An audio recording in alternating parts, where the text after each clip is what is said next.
नमस्कार दर्शक बंधु उत्कल 24 न्यूज को स्वागत करुच्ची। आसंद नजर देवा आज खबर पर उद्यापित है राज्य स्तरीय सारस्वत महोत्सव।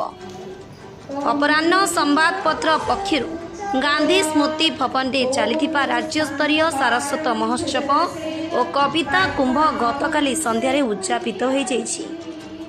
उद्यापन दिवस उद्घाटक भावे नयागढ़ विधायक तथा पूर्वतन मंत्री डॉक्टर अरुण कुमार साहू जोगदे कही कवि और साहित्यक माने ही समाज दर्पण सदृश।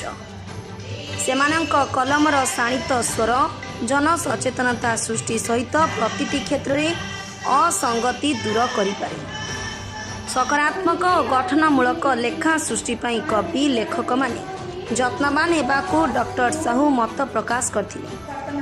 मुख्य अतिथि भावे बस्ता विधायिका सुभाषिनी जेना भाषा साहित्यर समृद्धि रे कवि और साहित्यकों गुरुत्वपूर्ण भूमिका संपर्क आलोचना करथिले। वरिष्ठ सांबादिक किशोर द्विवेदी, विशिष्ट कवि रक्षक नायक, कवि अभय दास, रंजन बाग, पूर्वतन जिला परिषद अध्यक्ष गिरीश चंद्र दास प्रमुख एथिरे सम्मानीय अतिथि भावे जोगदे एभली राज्य स्तरीय सारस्वत उत्सव आयोजन को प्रशंसा करथिले।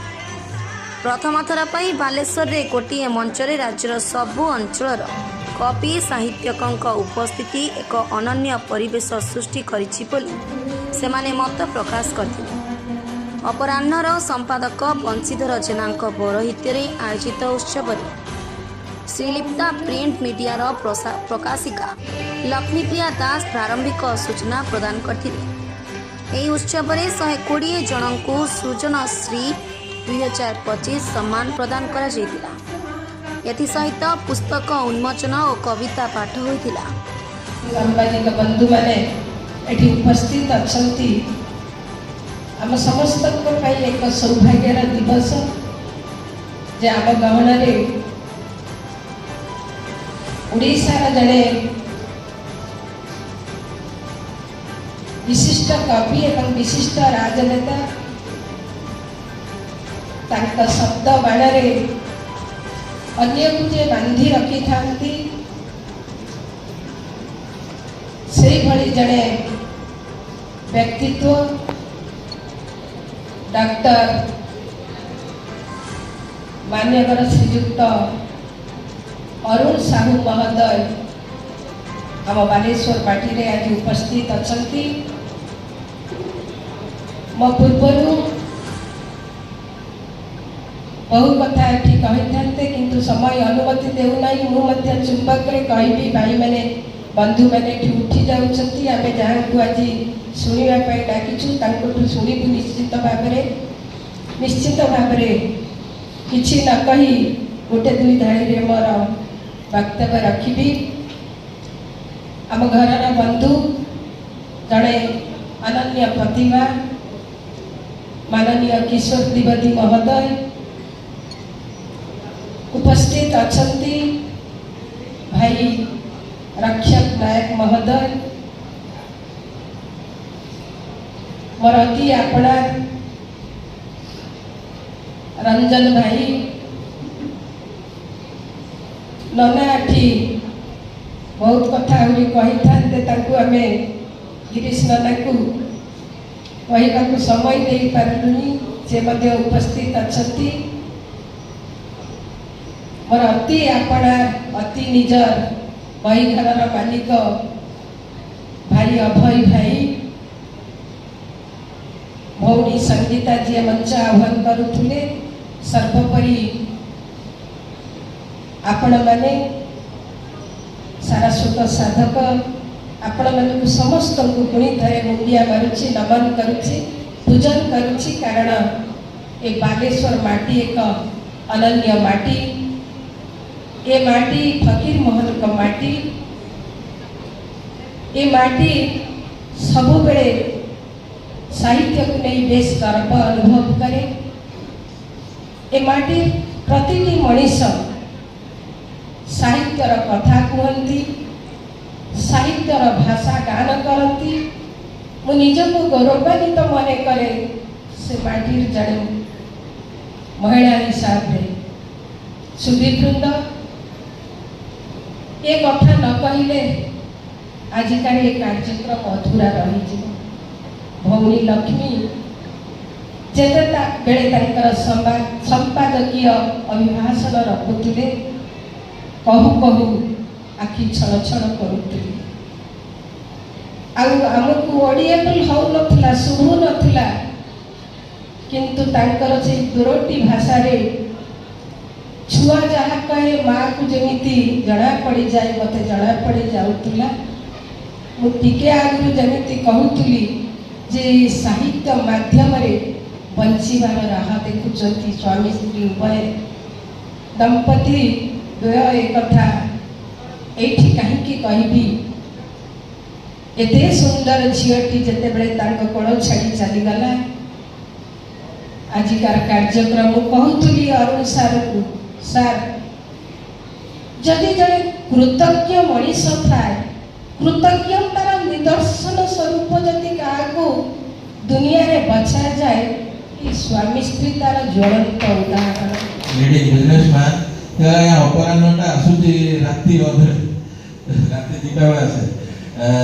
whatever it may be, ଅପରାହ୍ନ ରାତି 2ଟାରେ ଆସିଲେ ବି ରେଗୁଲାରିଟି ମେଣ୍ଟେନ୍ ହେଉଛି। ଆମେ ସେ ପାର୍ଟଟା ଦେଖିବା, କିନ୍ତୁ ମୁଁ ଯେଉଁ ସଜେସନ୍ କରିଛି କି ବର୍ତ୍ତମାନ ଅପରାହ୍ନ ବାଲେଶ୍ୱର ମଧ୍ୟରେ ସୀମିତ ନୁହଁ, ଓଡ଼ିଶା ମଧ୍ୟରେ ସୀମିତ ନୁହଁ, ଭାରତରେ ସୀମିତ ନୁହଁ, ପୃଥିବୀର 72ଟି କଣ୍ଟ୍ରିକୁ ଅପରାହ୍ନ ଯାଉଛି। ଏବଂ ଯେଉଁଦିନ ଅପରାହ୍ନ ନ ଆସୁଛି ମୋ ପାଖକୁ କମ୍ପ୍ଲେନ୍ ଆସୁଛି, ଲୋକ କହୁଛନ୍ତି ଆଜି ଅପରାହ୍ନ ଆସିନି। So this is the reach, this is the penetration of ଅପରାହ୍ନ all over the world। Bharat ବର୍ଷ ପୃଥିବୀର କୋଣ ଅନୁକୋଣରେ ଯେଉଁ ଓଡ଼ିଆମାନେ ରହିଛନ୍ତି ସେମାନେ ଅପରାହ୍ନକୁ ପଢ଼ିବାକୁ ଚାହୁଁଛନ୍ତି। ସେଥିପାଇଁ ମୁଁ ସଜେସନ୍ ତାକୁ ଦେଇଥିଲି ଏଇଟା ଇଂଲିଶ ବି କରାଯାଉ, ଭବିଷ୍ୟତରେ ହିନ୍ଦୀ ବି କରାଯାଉ। So let it be trilingual or at least bilingual। ସେଟା ମୁଁ ଆଶା କରୁଛି ବହୁତ ଜଲ୍ଦି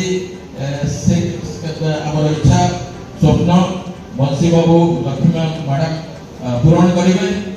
ତାପରେ ଆଉ ଗୋଟେ ଜିନିଷ ମୁଁ ଏ ଜାଗାରେ ଆପଣଙ୍କୁ କହିବାକୁ ଚାହୁଁଛି କି ଅପରାହ୍ନ ଯେତେବେଳେ ଆମେ କହୁଛୁ ପ୍ରିଣ୍ଟ ମିଡ଼ିଆ, କିନ୍ତୁ ଆପଣମାନେ ଯେତେ ବନ୍ଧୁ ଏଠି ବସିଛନ୍ତି ସମସ୍ତେ ନିଶ୍ଚିତ ଭାବରେ ସୋସିଆଲ ମିଡ଼ିଆର ବ୍ୟାଧିରେ ଭୁକ୍ତଭୋଗୀ ହୋଇଥିବେ। ଯାହା ବି ସମ୍ବାଦ ଆମେ ତାକୁ ପରିବେଷଣ କରିବୁ, ସମ୍ବାଦ ଦିଗକୁ ଗୁରୁତ୍ୱ ଦିଆହେବ। ଏପଟେ ଡିଜିଟାଲରେ ସାହିତ୍ୟ ପ୍ରତି ଗୁରୁତ୍ୱ ଦିଆଯିବ, ଏପଟେ ପ୍ରିଣ୍ଟରେ ଅନେକ ନ୍ୟୁଜ୍ ପ୍ରିଣ୍ଟ ଦେଖିବ। ତା ସହିତ ନାନା ଯେଉଁ କଥା କହିଛନ୍ତି ସେଟାକୁ ଆମେ ଚେଷ୍ଟା କରୁଛୁ। ମୁଁ ପିଲା ଖୋଜୁଛି, କିନ୍ତୁ ସେପଟେ ପିଲାମାନେ ନିହାତି କାରଣ ଆମର ଶୀଘ୍ର ଇଂରାଜୀ ହିନ୍ଦୀ ପୁସ୍ତକ ଆରମ୍ଭ କରି କିଛି ଅସୁବିଧା ନାହିଁ। ଧନ୍ୟବାଦ। ମୁଁ ଏବେ ଆମର ମୁଖ୍ୟ ଅତିଥି ଯଦି ସେ ମୁଖ୍ୟ ଅତିଥି କ'ଣ ସେ ତ ମୋ ଘର ପରିବାର ଲୋକ କହିଥିଲି ଅପରାହ୍ନ ଆଜି ଶ୍ରୀମାନଙ୍କ ପାଇଁ, ସେ ତ ମୋ ଘର ଲୋକ ବଡ଼ ବହୁତ ସବୁବେଳେ ବି ପଚାରି କେମିତି ଅଛି, ମୋ ଦୁଃଖ ସୁଖ ଭିତରେ ମୋ ଝିଅ ମୋତେ ଝିଅ ବନେଇଥିଲେ ସେଥିରେ ଝିଅ ତ ଚାଲିଗଲେ ଆମେ ସମସ୍ତେ ଜାଣିଛୁ। ଏବଂ ଯାହାର ଦୁଃଖରେ ଆମେ ଭାଙ୍ଗି ପଡ଼ିଥିଲୁ, ଆମେ ମୁମୂର୍ଷ ଅବସ୍ଥାରେ ପହଞ୍ଚିଥିଲୁ, ସେ ମୁମୂର୍ଷ ଅବସ୍ଥାରୁ ଆଜି ଆପଣମାନେ ହିଁ ସବୁ ଆମକୁ ଉଦ୍ଧାର କରିଛନ୍ତି। ସାହିତ୍ୟ ଭିତରକୁ ପଶିଲେ ସେ ସାହିତ୍ୟ ହିଁ ଆମକୁ ବଞ୍ଚେଇ ଚାଲିଛି ଆମେ ଦି ଜଣକୁ। ଏବଂ ଆପଣମାନଙ୍କ ସହିତ ଆପଣଙ୍କ ସ୍ନେହ ଶ୍ରଦ୍ଧା ଭଲ ପାଇବା ଏସବୁ ନେଇକି ଆମେ ଚାଲିଛୁ। ମୁଁ ଆମର କର୍ତ୍ତା, ଆମ ଘରର କର୍ତ୍ତା ଭାବରେ ତାଙ୍କୁ ଗ୍ରହଣ କରୁଛି। ସେ ହେଉଛନ୍ତି ପ୍ରସ୍ତାବ। ସିଧାସଳଖ କଥା ହେଉଛି ଯେଉଁ ବଂଶୀ ବାବୁ, ଏ ବଡ଼ ବିଚିତ୍ର ବାବୁ। ଏ ବିଚିତ୍ର ବାବୁ ଯାହାକୁ ଜାଲ ଫିଙ୍ଗନ୍ତି ସେ ତାଙ୍କ ଜାଲରେ ପଡ଼ିବାକୁ ବାଧ୍ୟ। ମୁଁ ଯେତେବେଳେ ଆଇଆଣ୍ଡିପିଆର ମିନିଷ୍ଟର ଥିଲି ସୂଚନା ଲୋକ ସମ୍ପର୍କ ବିଭାଗର, ରକ୍ଷ ବାବୁ ସେତେବେଳେ ଆମେ ଏକାଠି କାମ କରୁଥିଲୁ। ସିଏ କେତେବେଳେ ଆପ୍ଲାଏ କରିଥିଲେ, ତାଙ୍କର କେତେବେଳେ ଅପରାହ୍ନ ରେକଗ୍ନିସନ୍ ପାଇଥିଲା, ମୁଁ ଦସ୍ତଖତ କରିଥିଲି ମୁଁ ଜାଣିନି। ରକ୍ଷ ବାବୁ କହିଲେ ମୁଁ କରିଦେଇଥିଲି। କାହିଁକିନା ମୋର ଗୋଟେ ସବୁଠୁ ନିଜ କଥା କହିବା କଥା ନୁହଁ, ମୁଁ ଯାହାକୁ ସାହାଯ୍ୟ କରେ ଭୁଲିଯାଏ, ଯାହାକୁ ସାହାଯ୍ୟ ପାଇଥାଏ ତାକୁ ମନେ ରଖେ। ଯେଉଁଟା ଆମର ସୁଭାଷିନୀ ଅପା କହିଲେ ଯେ କୃତଜ୍ଞ ରହିବା ପ୍ରତ୍ୟେକ ମଣିଷର ଗୋଟେ ବଡ଼ ପ୍ରକୃତି ହେବା ଉଚିତ। କିନ୍ତୁ କୃତଜ୍ଞତା ସେଇଠି ସରିଯାଏ ଯେତେବେଳେ ନିଜର ସ୍ୱାର୍ଥ ହାସଲ ହୋଇଗଲା ପରେ ଆଉ ଗୋଟେ ସ୍ୱାର୍ଥ ପାଇବାକୁ ଆଉ ଗୋଟେ ସ୍ୱାର୍ଥ ନ ପାଇବ ସେଇଠି କୃତଜ୍ଞତାର ପୂର୍ଣ୍ଣଚ୍ଛେଦ ପଡ଼ିଯାଏ। ଏଇଟା ହେଉଛି ମୋର ଅନେକ ଅନୁଶୀଳନର କଥା। ତଥାପି ବହୁତ ଲୋକ ଅଛନ୍ତି ସେମାନେ ବାଲେଶ୍ୱରରୁ ଜୀବନ ବାରିକଙ୍କ ରିପୋର୍ଟ, ଉତ୍କଳ 24 ନ୍ୟୁଜ୍।